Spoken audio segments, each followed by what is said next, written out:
Bienvenue sur la chaîne Digitopics. Aujourd'hui, on va parler de comment rallumer son feu sacré. Alors, quand je parle de feu sacré, l'idée, c'est vraiment de se dire, on n'est pas sur en tant que tel de la motivation, comment est-ce que je vais me mettre à travailler aujourd'hui. On est sur quelque chose de beaucoup plus profond. Les jours où on doute, les jours où on est un peu perdu, les jours où on est un peu en quête de sens, où tout nous paraît un peu vide. Je discutais avec une personne, justement, c'est lui qui il m'a donné cette idée de vidéo et qui me disait, mais avant de faire ça, ça et ça, je dois d'abord rallumer mon feu sacré. Et de ce qu'il me disait, il parlait vraiment de rallumer lui-même son feu sacré. Et pendant qu'il parlait, je me suis vraiment demandé, mais comment peut-on rallumer quelque chose euh, quand on est fatigué, quand on manque d'énergie, quand justement on est à plat? Et la première réponse que j'ai envie de donner, et j'ai pas la réponse, mais c'est plutôt une question, c'est-à-dire pourquoi est-ce qu'on n'utilise pas plutôt de l'essence ou n'importe quel combustible écologique qui existe pour rallumer le tout. Et derrière cette image d'essence ou de combustible, il y a vraiment ce côté, mais qu'est-ce qui vous anime fondamentalement et qu'est-ce qui pourrait permettre justement à ce feu de reprendre. Et parfois, c'est mettre du combustible et parfois, c'est juste mettre de l'air dessus.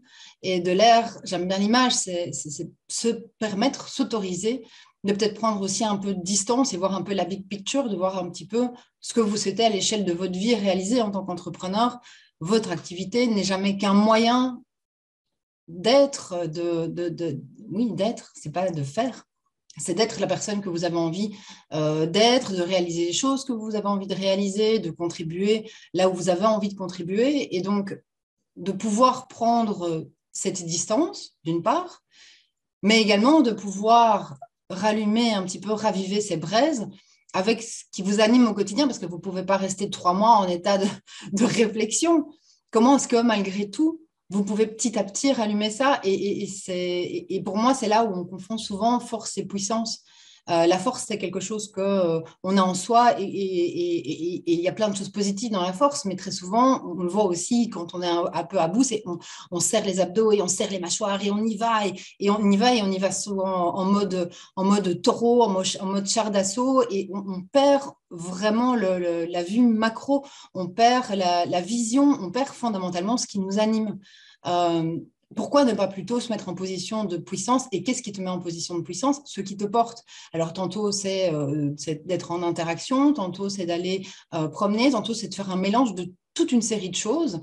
Et c'est un petit peu ce que je vous invite aujourd'hui à faire si, comme certains d'entre nous, ou beaucoup en tout cas, c'est une période un peu plus compliquée pour vous. C'est pourquoi à la fois ne pas souffler sur vos braises en prenant peut-être un petit peu de latitude, tout en vous nourrissant au quotidien de micro-choses qui vous permettent de vous sentir mieux, de vous mettre du baume au cœur.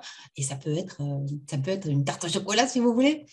Donc voilà, donc c'était vraiment une thématique qui m'est chère et qui est très présente dans la vie des entrepreneurs. Donc j'espère que cette petite réflexion pourra vous apporter quelques petites